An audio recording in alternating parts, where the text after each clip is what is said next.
You're live. We're live. We're already having a good time. All right. Good evening, everybody. Welcome. This is a regularly scheduled meeting of the Bangor City Council. Today is Monday, May 13th at 7:30 p.m. We begin our meetings with the Pledge of Allegiance. I'd like to ask City Engineer John Terrio to lead us in the pledge. I pledge allegiance to the flag of the United States of America and to the republic for which it stands, one nation, under God, indivisible, with liberty and justice for all. Thank you very much. We have a proclamation tonight proclaiming May as Mental Health Awareness Month. Councilor Leonard. Proclaiming May as Mental Health Awareness Month, whereas mental health is essential to everyone's overall health and well-being, and whereas all people experience times of difficulty and stress in their lives, and whereas prevention is an effective way to reduce the burden of mental health conditions, and whereas there is a strong body of research that supports specific tools that people can use to better handle challenges and protect their health and well-being. And whereas mental behavioral health conditions like depression and substance use disorders are real and prevalent in our nation. And whereas with early and effective treatment, those individuals with mental health conditions can recover and lead full, productive lives. And whereas each business, school, government agency, healthcare provider, organization, and citizen shares the burden of mental health problems and is called upon to promote mental wellness and support prevention efforts. Now, therefore, I, Joseph Leonard, on behalf of the City Council and the citizens of Bangor, do hereby proclaim May 2024 as Mental Health Awareness Month in Bangor. I also call upon the citizens, government agencies, public and private institutions, businesses, and schools in Bangor to recommit to increasing awareness and understanding of mental and behavioral health, the steps our citizens take to protect their mental health, and the need for appropriate and accessible services for all people with mental and behavioral health conditions. Given this, the 13th day of May, 2024. Am I here to present this to? Yes, our Assistant City Manager. Thank you, ma'am. My name is Courtney O'Donnell. I'm also the HR Director for the City of Bangor, and I can tell you that mental health is very important to us, not only as an employer, but as a city. And so we are always searching ways to do better in terms of programs and services that are offered. And so I can happily say that we also commit to the words that are written in this proclamation. Thank you all very much. Thank you very much. In my day job, I do a lot of mental health training for companies, and one of the things that we talk about is that about 80% of mental health conditions are highly treatable, but only about a third of people who need help will seek it because of the stigma. And so the more we talk about mental health, the more likely we are to encourage people to seek treatment. And I'm glad to see the city is supportive of our employees' mental health and for the city in general. Thank you. Great. This is the portion of the meeting set aside for public comment. Public comment, whether in person or through Zoom, requires a person to state their name and whether you are a resident of Bangor. Inappropriate or offensive remarks may be interrupted and removed. The council chair has discretion over the time allowed for comment. We will have 60 minutes for public comment tonight. Each speaker will be limited to 3 minutes for comment. If you do not live in Bangor or own property in Bangor, please allow those who do live and own property here to have the opportunity to speak first. If you'd like to offer comment on any item that does not appear on the regular agenda, please approach the podium. On Zoom, the public may be recognized to speak by the hand raise function or on the phone by pressing star 9.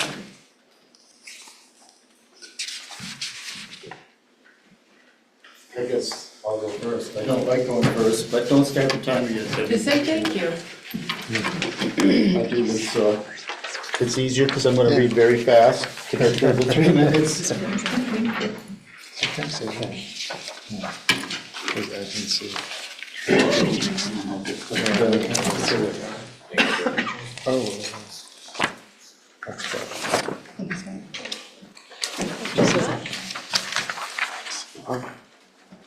Thank you, sir. You're welcome.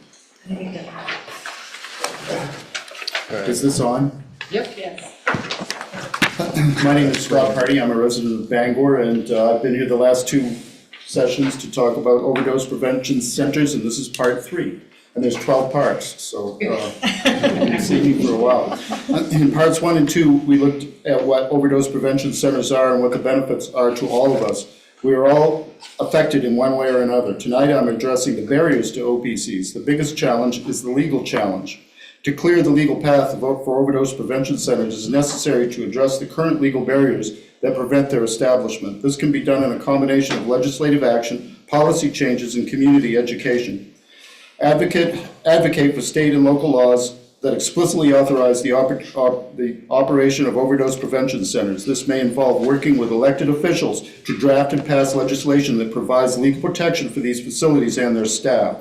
Engage with local and state health departments, law enforcement agencies, and other relevant government entities to develop policies that support the establishment of overdose prevention centers. This could include changing existing policies or creating new ones that recognize the public health benefits to these facilities. Educate the public about the effectiveness of overdose prevention centers in reducing harm and saving lives. This can be done through public forums, media campaigns, partnerships with community organizations. By building support among the general public, it will be easier to gain the backing of elected officials and policymakers. Work with other organizations and individuals who are advocating for the legislation of overdose prevention centers. This can include harm reduction groups, public health professionals, and individuals with lived experience of substance use disorder. Conduct research on the effectiveness of overdose prevention centers in other countries and cities where they have been established, using this data to make a strong case for the legislation of these facilities in your community, our community. Consider pursuing legal challenges to current laws and policies that prohibit the operation of overdose prevention centers. This could involve filing lawsuits or seeking injunctions to block the enforcement of laws that criminalize these facilities. Advocate for changes to federal laws and policies that currently prohibit the use of federal funds for the operation of overdose prevention centers. This could include lobbying Congress to pass legislation that would allow federal funding for these facilities. Work with international organizations and advocates to share best practices and lessons learned from the establishment of overdose prevention centers in other countries. This can help build support for the legalization of these facilities in our own community. It should start on the local level. We all have much to gain. Harm reduction will decrease drastically. The city can and will be cleaned up of used needles, etc., and will stay that way. Parks will become usable again, and downtown merchants can have a safe and welcoming place for shoppers, etc. I want to thank the councilors who took the time to reply to my last email. I appreciate both of you. I will be reaching out to all of you again on how we should proceed with this. Thank you. 3 minutes. Yeah, it's like you timed it.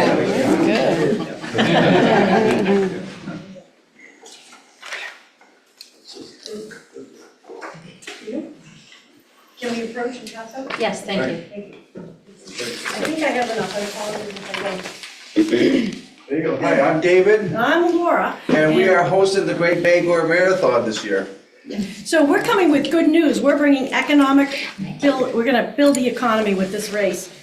We're handing out information about our race. It is gonna be June 23rd, starting at 7 a.m. It is gonna wind through the historical buildings of downtown Bangor. It's gonna go along the Canduskeg Stream. It's gonna head out Broadway to Canduskeg Village and come back into town. So basically, we're David and Laura McIntyre, and we want to bring sporting events to the greater Bangor area to boost the economy. If a runner comes to town, they come with a friend, they might come with a family. They have to stay at a hotel, they have to eat, they have to shop. Maybe they go for coffee, maybe they go for a nightcap. So we're excited to announce that we have 231 runners coming from 26 different states and 3 countries for this inaugural event. This course has been USA Track and Field certified. That means that anybody can qualify for Boston or any other marathon throughout the country. This certification is good for 10 years, and that's our commitment. We have acquired the correct permits from Tracy Willett. We have met with Christopher Fox and Brad Nutting from Penobscot County Emergency Management. We have met with the Sheriff John Knapp and Sergeant Roy Peary from Penobscot Sheriff's Department. We have met with Lieutenant Jason Stewart at the Bangor Police Department, and we've even gone to the town of Canduskeg where our turnaround is. And we have gotten approval from everybody for this to make it a safe course for everyone involved. As I said, this event will impact Bangor's economy, and I think it's time that we bring marathons to Bangor. We have an international airport, we have a beautiful downtown. I mean, we have these long, straight roads. We're trying to avoid as many hills as possible because we're in Bangor Savings Bank has come on as our title sponsor, and we're excited for their commitment. They are allowing us to offer prize money for the marathon winners. Gagan's is our beverage sponsor, and they are going to have beverages for the runners after the race. Wiley Law Office has come on board as a bronze sponsor, which is helping to pay for the medals. But there's also lots of opportunities for other businesses. We have been on Channel 7, we have been on Channel 5, we have been on Voice of Maine, and that's like an important thing when George Hale interviews you. So there's lots of great opportunities for us to make Bangor shine, to show Bangor hospitality, and to make us a destination for athletes from all over the world. And I see some familiar faces. Courtney, many years ago at the Bangor Area Homeless Shelter. Ken, we all grew up together. And Susan, if she's somewhere, served in Altrusa with her. Also in the packet is a map that's been approved by the city of Bangor, the sheriff's office, and the emergency management. We also have in here one of our posters that's around town. It has a QR code for people to be able to sign up. And then there is information about sponsorship. And we will see you at the starting line. If anyone has any questions or? Yes, Did I miss it? How many miles? I'm sorry, what? How many miles is the race? It's 26.2 is the full marathon and 13.1 is the half.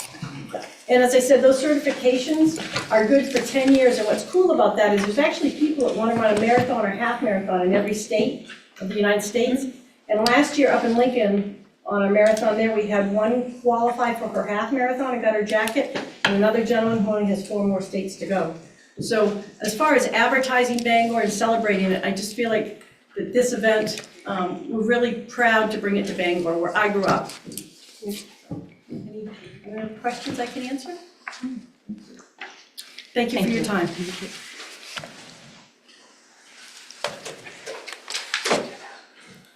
Is there anyone else in the room who wishes to speak?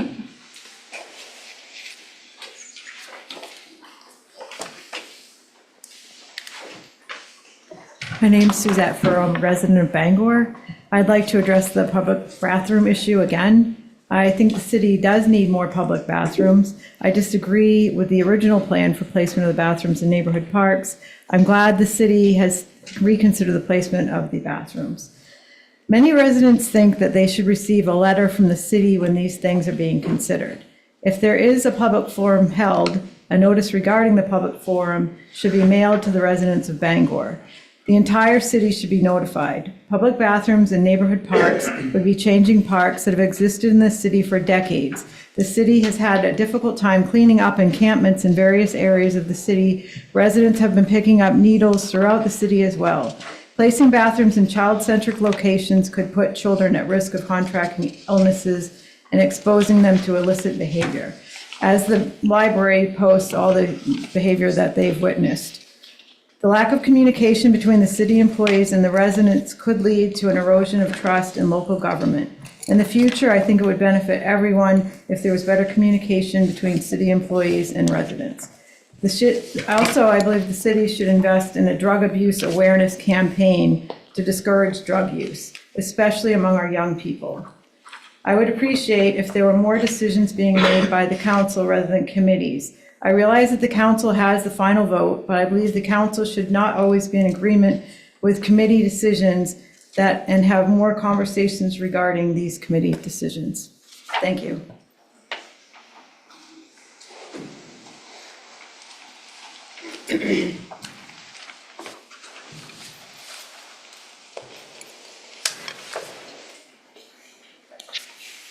Good afternoon, Mike Pearl, resident of Bangor. I'm also opposed of any bathrooms being placed in the neighborhood parks. I think the city council should look at the Bangor Police Department. They should look at the fire department. They should look at the city hall for 24-hour restrooms. Look at these areas. They got running hot water. People can wash their hands. They can use the bathroom. It's more sanitary. They could also look at the federal building.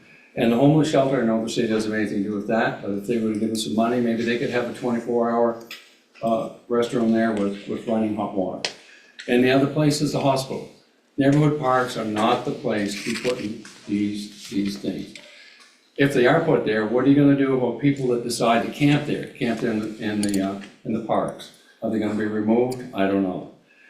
I know Colorado's having a problem with it. San Francisco, they built all kinds of restrooms, bathrooms, and they spent millions of dollars, and it doesn't work. So I'm telling you, if you look at the place that already exists, I think that's a better option to utilize. Thank you very much.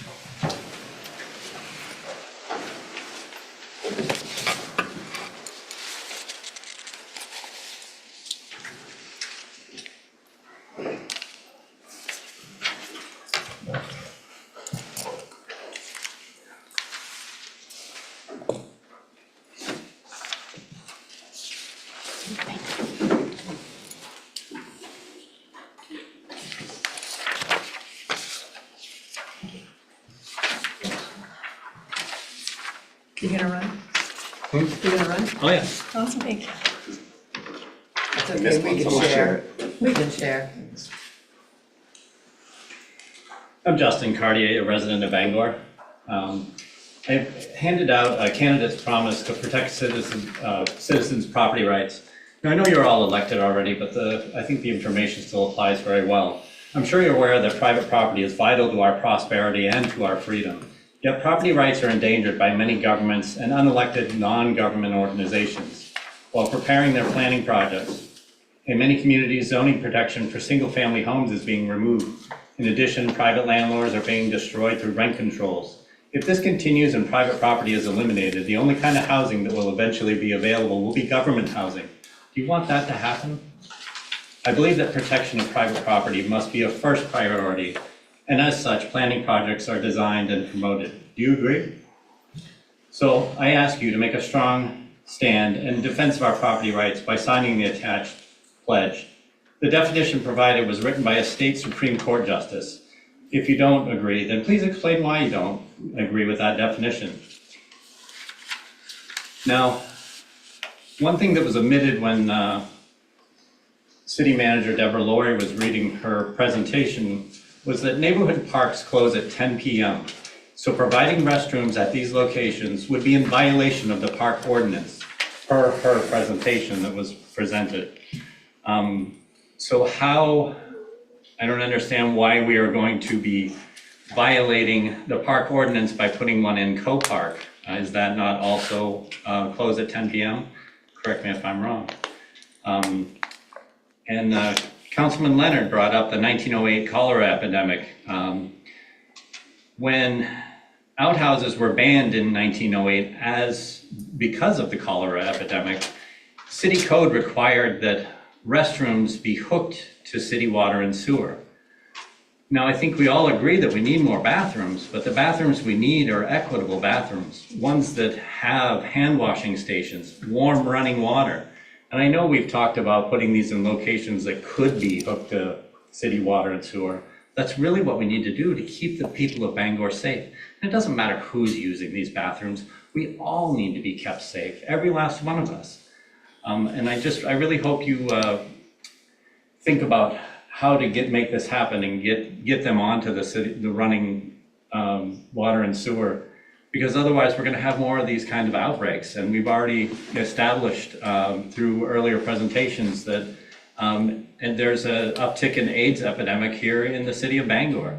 And there's a huge opportunity for that to continue and to grow with these outhouses, which is really all a porta potty is a portable outhouse. So I hope you keep that in mind.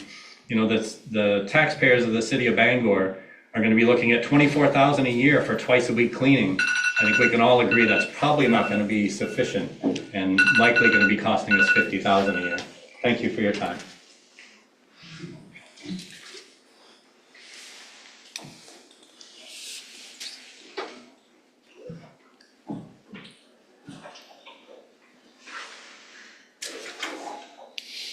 I got my own stopwatch here. My name is Patrick Downey. I've been a resident of Bangor since 2002. I'm up here for work. I'm a 26-year veteran of the Attorney General's office as a civil prosecutor. Graduated from Howard University School of Law. I'm also an adjunct professor at the University of Maine. Perhaps it's easy to not realize what you've lost because you've grown too accustomed to having something. I can show you a picture. This is the Bartoll Library, a Carnegie library that was built in my hometown of Freeport, Maine. Tiny little thing, it only had 600 books. My own private library at home is 17,000. I think when you consider the bathroom issue, you need to look at whether or not Bangor is risking losing additional crown jewels. And I just said additional, but I didn't talk about the crown jewel that has been lost. I walk by it every single day on my way to work. The Attorney General's office, we rent space from the Rudman and Winchell building. I walk by the Bangor Public Library. When I moved here in 2002, I couldn't believe it. I'm a bibliophile, obviously. I've got 17,000 books at home. The Bangor Public Library, the architecture edifies the mind. You want to send your kids there. It's got stacks that are actually worth browsing. My understanding is that some of its endowments are devoted to collections. Kudos. That rocks. You'd be insane to send a kid there. I'm not going to go through in disgusting detail the host of horribles that go, and I'm not commenting on the humanity of the people that hang out there. It's a shame. And that needs to be reacquired. You've ceded, or somebody has ceded, I don't know who controls it. The point is not who's to blame. We've lost a crown jewel. That's one of the things you have a civilization for. Okay? I understand we need to help everybody, but we don't need to lower and get rid of everything to be humane. The parks, the neighborhood parks in Bangor are a city crown jewel. Period. Don't do anything to mess with them. I'm sorry. Community, first off, I mean, just if you build anything that's in the sight line of anybody's property, you're going to be in federal court or state court. I haven't figured it out. I'm a lawyer, but we're all specialized. There's going to be Fifth Amendment takings clause issues. If you build anything in the sight line of anybody's property, you put it in front of my house, you just bought my house. You will have just literally flushed down the crapper my property value. So you need to think about that. I mean, the point is I understand that there's many purposes towards going in this direction, but we don't need to surrender more crown jewels. In fact, we need to reacquire some of our crown jewels. I would respectfully submit that Cadescate Stream is a latent crown jewel. So don't do anything that messes with the existing crown jewels that we still have. Do things that can bring back some of the ones we've lost. Thank you.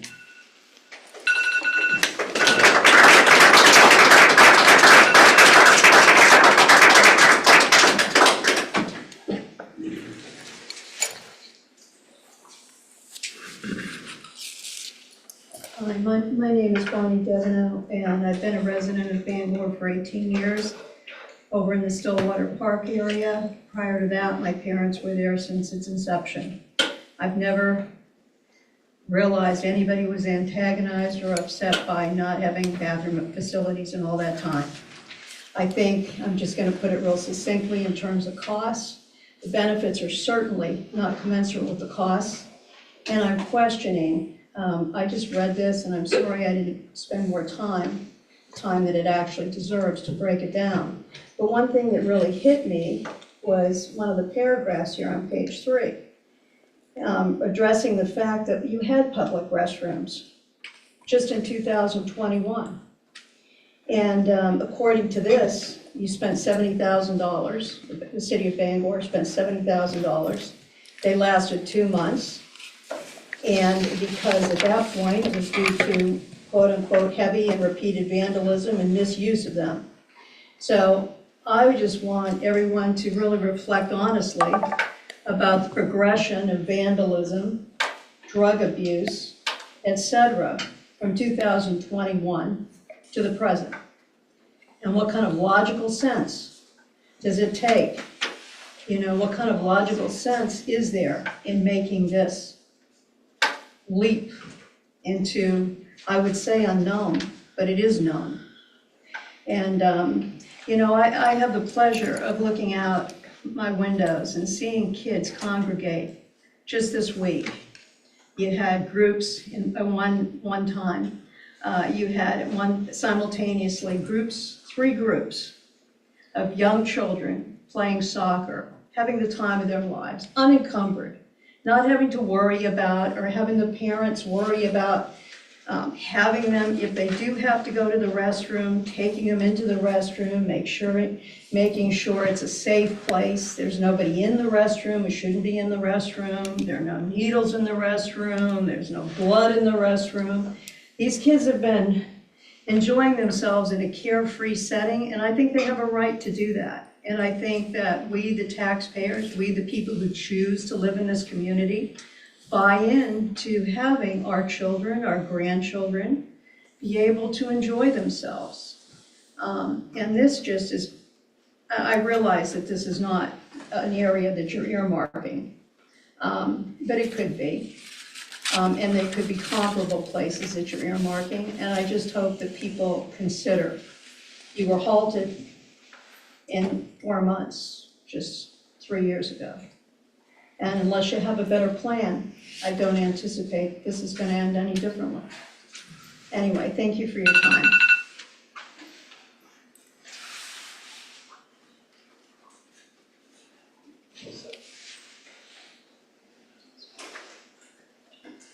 Last chance, folks. Okay, I just want to make sure everybody who lives in Bangor and has property in Bangor had a chance. I'm Doug Dunbar. I live just over the line into Herman, but I was born and raised in Bangor, as some or all of you know. I appreciate people's comments. I'm here as someone who goes to the encampment behind the Hope House every Sunday, sometimes during the week. I was there yesterday for Mother's Day. Dan, you knew my mother, and she would, I think, be pleased that I was there spending time getting to know people. Carolyn, you asked a while back, where do people come from, these people? And I just wanted to share about a few of my friends at the encampment. And you're invited every Sunday at 11. There's a meal, there's a group of individuals who provide a meal, provide clothing, other supplies, toiletries and whatnot, every Sunday. The last Sunday of the month, there's a big meal. And Joe, thank you for coming to the last one. Because the last Sunday of the month in May is Memorial Day weekend. It's being pushed to the following Sunday, which I think is June 2nd. So there'll be 2 large community meals at the encampment in June. You're all invited, you'll get emails, and hopefully you can make it. But I want to tell you about Ashley and Walter, Carolyn, and everyone. They're at the encampment because their rent went up in Milford. They couldn't find a comparable, or couldn't find a place to live, so they ended up in the encampment. They're both in recovery, which pleases me because I'm in recovery. I was drinking myself to death until 2018. They have a beautiful dog named Romy. They can't go to a shelter because, first of all, there's no room at the inn, as we know.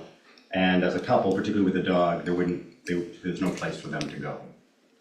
Just as a reminder, the City of Portland has 2 city-run shelters with 437 beds, in addition to Preble Street and other nonprofits that also have beds. The City of Bangor has 0 city-run shelters with 0 beds.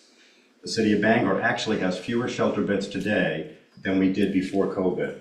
And not a penny, and not a single effort, to my knowledge, was made to increase the number of shelter beds in Bangor with the ARPA monies, and no effort, at least no public effort made to increase the number of shelter beds. We have fewer today than we did before COVID.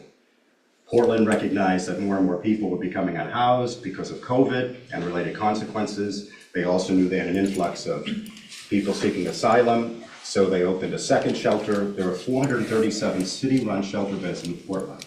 There are 0 in Bangor. So Ashley and Walter moved to the encampment. At the end of the meal 2 weeks ago, Ashley asked me if I would drive her to a job interview. She had a job interview at the Dunkin' Donuts, a management position. I had to take her first to Shaw's so she could use the bathroom, to go to the bathroom and clean herself up so she could go to the job interview. She got the job. I'll tell you about James. Well, I won't tell you, but I just want to end with, this is from last month about our Mr. Dunbar, encampment. your time is up. Thank you. This was 5 years ago. 5 years ago. Thanks.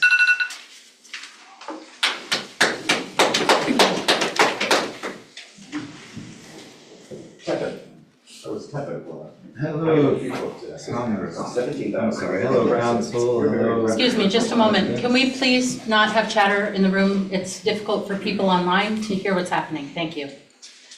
Hi, my name is Michael Norton. I'm at 83 Elm Street, apartment C.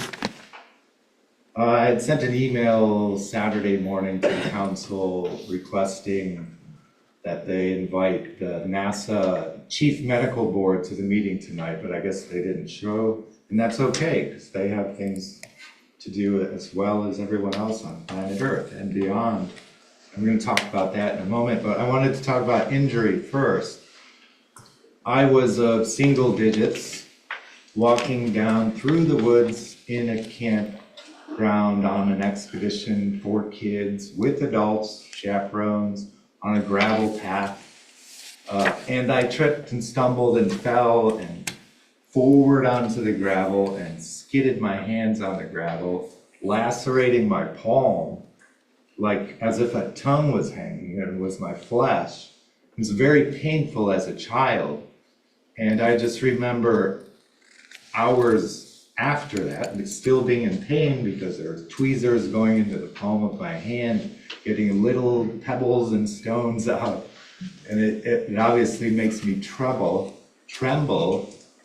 just thinking about it now, because it's very injurious.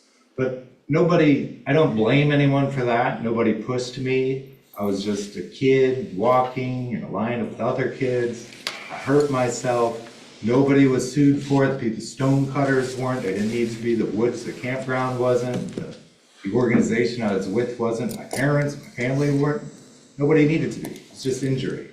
So I wanted to say that because NASA teaches us through a primary medium of Congress since I was a kid, and that's television.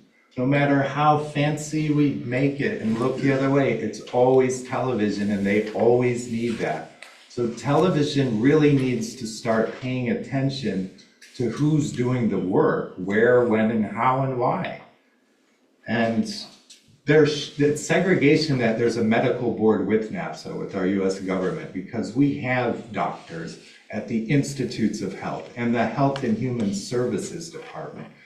Those are salaried jobs at NASA that could be going to other people like myself and many other people not like myself. They don't need a doctor's board at NASA because every injury a human faces in potential or kinetically on Earth is only the same there too. There's no other difference in injury. It may be hyped up that way, but that's just television. Thank you. Courtney, do you want to allow the person on Zoom? Brett Johnson? Hi, yes, can you all hear me? Yes, thank you. You can? Okay, great. Yeah, so my name is Brett Johnson. I'm a resident of Bangor. I've lived here with my family in the Tree Streets for about 3 years. And I'm zooming in today just to make you all aware of some of the issues that I've been coming across in city parks that are kind of not directly in the Tree Streets neighborhood, but are adjacent to the Tree Streets neighborhood. Over the last few weeks, I've noticed that there's been individuals sleeping in the parks overnight during the hours of 10 p.m. to 6 a.m., which is the time when our parks are supposed to be closed to the public. And I've brought this issue to both the Bangor Police Department and to the Health Equity Alliance, and it has to do with Williams Park there on Newbury Street. And the primary reason why I'm wanting to bring this to your attention is I feel like we have laws on the books in Bangor that are not being enforced currently, and I feel like that really sets us up for a slippery slope when it comes to keeping our public spaces available to all people in our in our community.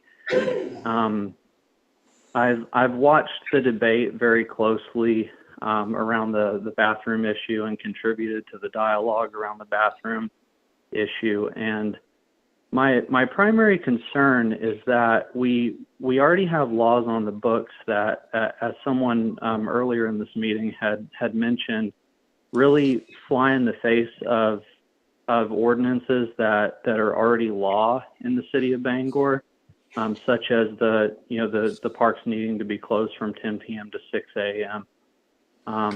I personally think that the two parks that I've seen the most issues in personally are Pierce Park and Williams Park. Over the last 2 weeks, I've seen a syringe just in front of the library drop-off area, and also seen numerous needle caps littered around Pierce Park. And so it's becoming very difficult for me to justify bringing my child to the library currently. And I'm really just wanting to bring this issue to front and center, to your awareness as a council, that I feel like our parks are becoming less safe for young people in our community. Thank you for your time. Thank you.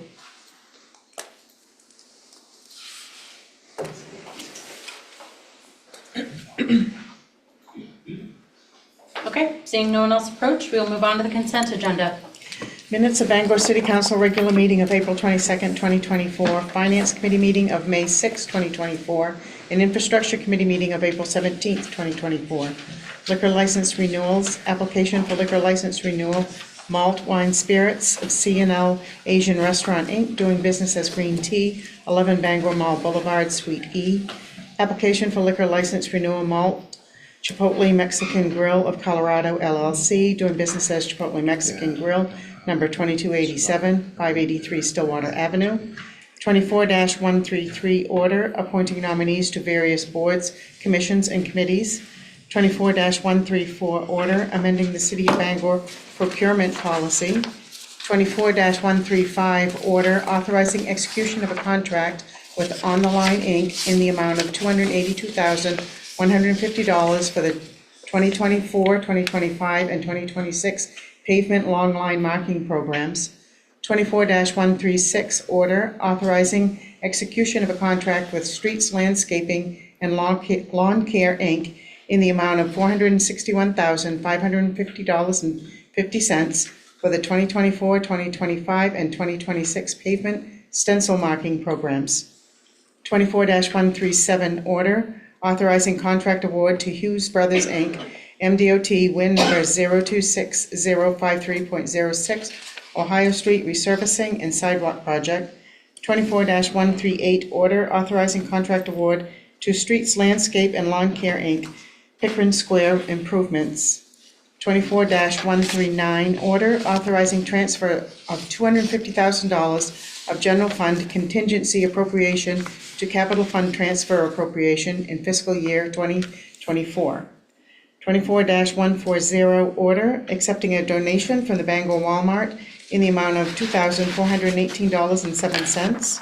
24-141 order authorizing a collective bargaining agreement between the City of Bangor and American Federation of State, County, and Municipal Employees, AFSCME, Local 926-12, Council 93, representing airport security.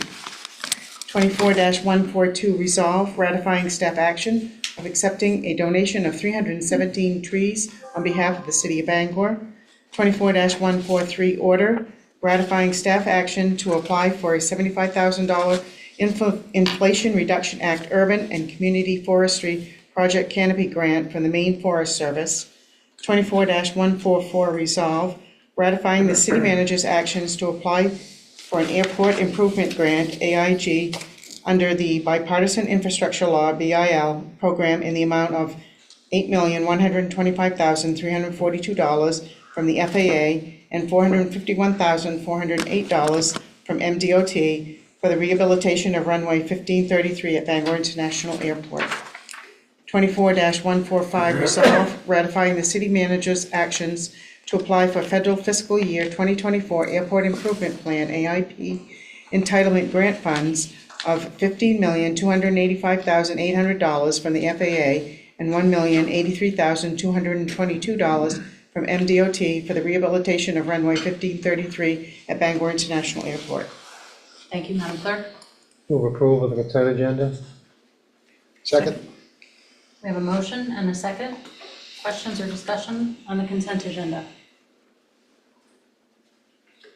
Seeing none, consent agenda has passage. Referrals to committee and first reading. 24-146, resolve accepting and appropriating $200,000 in Maine Emergency Medical Services Stabilization and Sustainability Program funds. First reading and referral to Finance Committee on May 20th, 2024. 24-147, order authorizing multiple loans from the School Revolving Renovation Fund and the issuance of the city's general obligation bonds and a tax levy therefore. First reading and referral to Finance Committee on May 20, 2024. 24-148, resolve appropriating $720,600 from accounts within the general fund and capital fund to fund City Hall repointing and generator. First reading. Thank you, Madam Clerk. Move these items be referred. Second. There's a motion and a second. The items are referred. Unfinished business.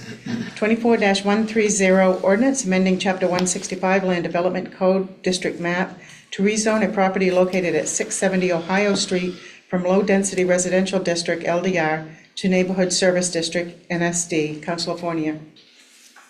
Thank you, Madam Clerk. This ordinance will amend the Land Development Code District Map to rezone the property at map lot R35-030, located at 670 Ohio Street from Low-Density Residential District to Neighborhood Service District. The total area requested to be changed is approximately 4 acres. The applicants and the owners of record are Lisa Clark and John Clark. The area around the property consists primarily residential use with commercial uses nearby on the west side of Union Street. The change to Neighborhood Service District will allow for small-scale commercial uses limited to 2,000 square feet of floor area or less, and some low to medium-density residential uses. This area is within the growth boundary shown in the 2022 comprehensive plan, and the future land use map in the plan shows this property in the neighborhood residential area, which consists of medium-density residential development with limited commercial and institutional uses that are complementary to the surrounding residential land uses. The Planning Division finds this proposed change to be in alignment with the comprehensive plan. This item was reviewed and unanimously recommended for approval at the Planning Board meeting on May 7th of this year. Madam Chair, I'd like to make a motion for Ordinance 24-130. Second. Thank you, Councilor Fournier. We have a motion. We have a second. Is there any discussion, questions on this item? Seeing none, roll call vote. Councilor Dean? Yes. Councilor Fish? Yes. Councilor Fournier? Yes. Councilor Leonard? Yes. Councilor Schaefer? Yes. Councilor Trumbull? Yes. Councilor Yakabaga? Yes. Councilor Pelletier? Yes. 8 yes, 0 no. Thank you. Item 24-130 has passage. Next item, please. 24-131, ordinance amending Chapter 165 Land Development, Section 165-16 to clarify regarding expansion of legal nonconformities. Councilor Trumbull. Thank you, Madam. Madam Chair, I move for passage of ordinance 24-131. Second.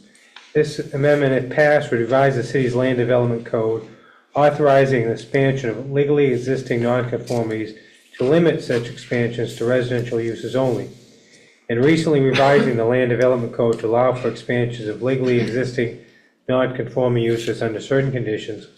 The city's primary goal was to reduce the burden and expense required of owners of residential units to bring them into compliance with the code, and thereby increase the number of available housing units within the city.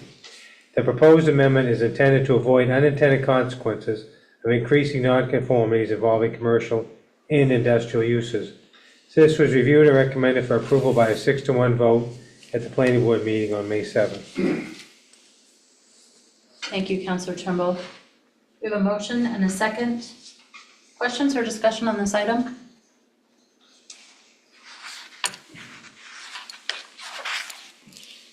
I have a question. Do we know what the vote against, what the reason was?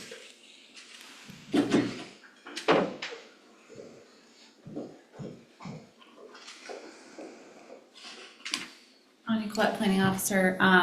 One of the members just disagreed that he felt that commercial industrial uses should be able to expand that are non-conforming. That's his reason. Thank you. Yeah. Any other discussion on this one? I'll just add that this is one of those items that sort of, if you look at it the right way, your eyes sort of cross, you wonder what the heck this has to do with anything. But the council this year declared 2024 as our year of housing. Part of that is we're looking at all of the places in city ordinance where it might make it easier for people to rehabilitate housing and bring new housing to the market. This is one of those areas where we're trying to adjust the ordinance so that it's easier for people to do that. So it does not seem sexy or exciting, but in the grand scheme of things, every little drop in the bucket helps when we're trying to increase the availability of housing in the Bangor area. So we have a motion, we have a second, it's an ordinance roll call vote. Councilor Dean? Yes. Councilor Fish? Yes. Councilor Fournier? Yes. Councilor Leonard? Yes. Councilor Schaefer? Yes. Councilor Trimble? Yes. Councilor Yakapaga? Yes. Councilor Pelletier? Yes, 8 yes, 0 no. thank you. Item 24-1 through 1 has passage. New business. 24-149, order authorizing the sale of 90 Sydney Street to Todd Lee in the amount of $2,250. Councilor Yakapaga. Thank you, Madam Clerk. I move the passage of Order 24-149. Second. Thank you. This order would authorize the city manager to execute a purchase and sale agreement and quitclaim deed to sell 90 Sydney Street to Todd Lee, an abutter of the property. In 2019, the prior owner of the property voluntarily released 90 Sydney Street to the city of Bangor by deed. The parcel is an unimproved lot that lacks the required frontage to be considered buildable as a separate parcel. It has been the city's practice to offer unimproved, non-buildable lots to abutters. Mr. Lee has made an offer to purchase the parcel for $2,250. Staff's review has determined that the offer is reasonable given the limited use of the property. If approved, the sale will require Mr. Lee to combine the lot with his existing lot. This item was reviewed and recommended for passage by the Finance Committee at its May 6, 2024 meeting. Thank you, Councilor Yakabaga. We have a motion and a second. Questions? Councilor Schaefer. This is just, like you said in the last one, another one of those little, like, small wins for the city and for the buyer, and that it's a piece of land that the city has had to maintain and had to keep clean, and, you know, and it's just ours, you can't do anything with it. The property owner being able to buy it means that they can put up a fence, or they can clean it up themselves, they can maybe even extend or do an addition, add another unit of housing to an apartment building that's already there. So it's, you know, $2,250, like, that's not a huge number, it's not a big profit or anything like that, but it's a great way to sort of clean up what we own and make sure that it gets into a property owner that can do something good with it. That's all. Thank you. Agreed. Okay, seeing no objection, item 24-149 has passage. Last item. 24-150, order authorizing contract with Benchmark for repointing City Hall and City Hall generator in the amount of $1,184,600. Councilor Leonard. Thank you, Madam Clerk. Make a motion on 24-150. Second. This order will authorize a contract with Benchmark to repoint City Hall and install a generator. Benchmark is the current contractor for the City Hall renovation project. Repointing of City Hall and a new generator are part of the City Hall 5-year capital plan. With City Hall staff relocated during the renovation project, it provided an opportunity to move these projects forward for completion during the same project timeline. Both these projects will create considerable noise and dust and would disrupt services if City Hall was operational. Staff reached out to Benchmark, who went through a bid process for each project. The best proposals were from Drake Masonry, $699,000 for repointing, and ABM Mechanical, $485,600 for a natural gas generator. Both vendors are currently on site for the renovation project and can perform these separate projects within the same timeline. Benchmark will oversee both projects. This item was reviewed and approved at the May 6, 2024 Finance Committee meeting. Thank you, Councilor Leonard. There's a motion and a second. Questions or discussion on this item? Sure, you have 3 minutes. Wayne Mauer, a resident of the city. I'm just curious, who went out on the bid? Was the bids, did we set the bids out, or did the current contractor issue the bids? Current general contractor, and I'm looking at the city engineer who's sitting behind you and has a better Right. idea. Well, I'm just curious, that's like letting the foxes watching the hen house go out for the contract, isn't it? What kind of relationship do we have with the contractor to allow him to do the bidding for us, and we're gonna allow him to supervise? I'm just confused. It seems like it's not a hands-free thing. There's a little muddy water there. It's not uncommon when you engage a general contractor that they would go out and bid for the subcontractors to do the work.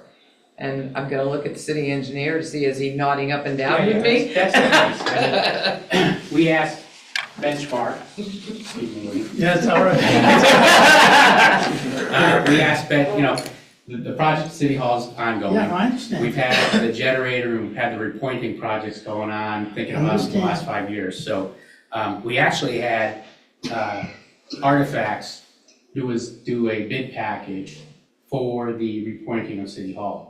So basically, all I did is say, would it be possible for you folks to put this out to some masonry contractors for bid, and we can incorporate this into the project? And they, Yeah, I they said, understand yes, that but- works out. I mean, we saw the bids.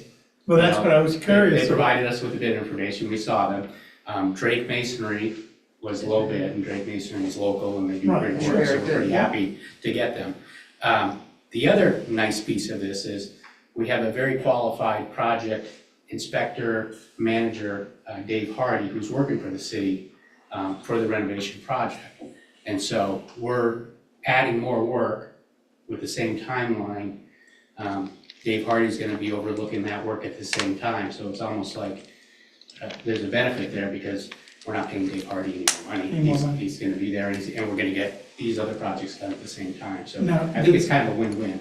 Did the generator, did we Same get process. extra bids for the generator, or was it just one? No. It is the low bid that was taken? Yeah. Okay. And both of these contractors are on site. I mean, it's not, we have a. No, I don't have a problem with it. It's just a that small pool to draw from, and so it's not surprising that the contractors who are already on the project are providing the best bids, because that's just. Right, because they're already there.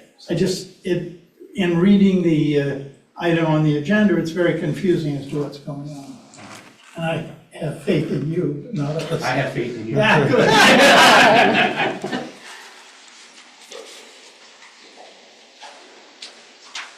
Thank you, John, appreciate that. Thank you for the question. Seeing no other discussion, and no doubt from the council, Order 24-150 has passage. That brings us to the end of the agenda for the night. Comments from staff? Happy birthday to City Solicitor Dave Semchak.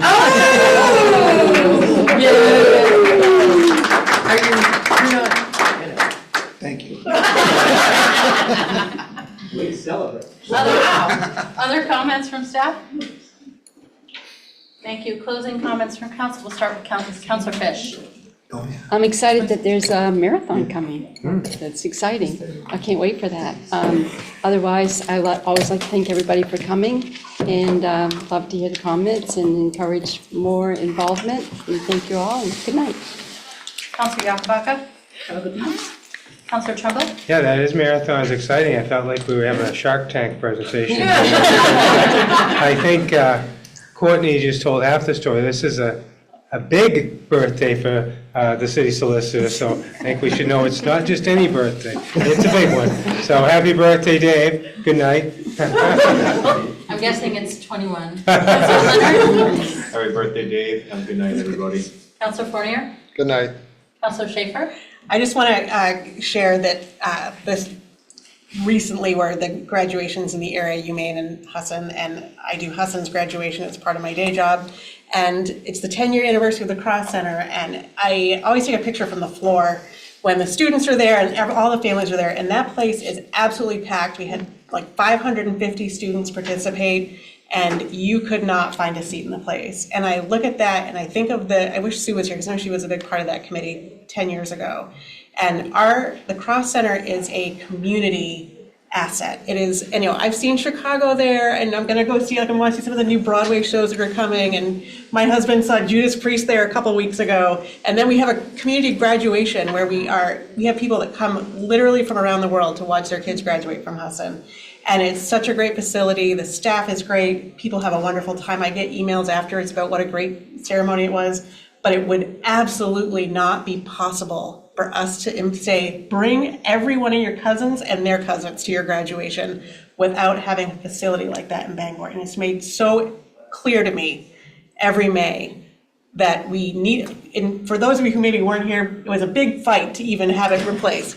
So we needed it, we use it, it's used by the community, it's used by performers, and just at the 10-year anniversary of that, I just wanted to point out that it's an asset, appreciate it, I'm glad we did it. Thank you. Good night. Councilor Dean? I just would love to say good night to everyone and thank you for coming, and I hope all the mothers out there had a wonderful Mother's Day. I am going to be part of the Plant a Garden this coming weekend. It's the first time for me, so hoping you all will enjoy some beautiful gardens, and hopefully mine will show well, but we shall see. But I'm looking forward to having the gardens downtown again. Thank you. Thank you. I would just like to express gratitude to the volunteers at Bangor Beautiful who planted a whole bunch of new trees up and down Hammond Street, and have other projects that they'll be working on this summer to improve air quality for all of us, to provide shade, to help with reducing the heat dome that happens over cities. All of those things will be enjoyed by people for decades to come. And so thank you for putting in the effort. They look beautiful already. I did see some dogs enjoying them as well. With that, have a good night. We are adjourned.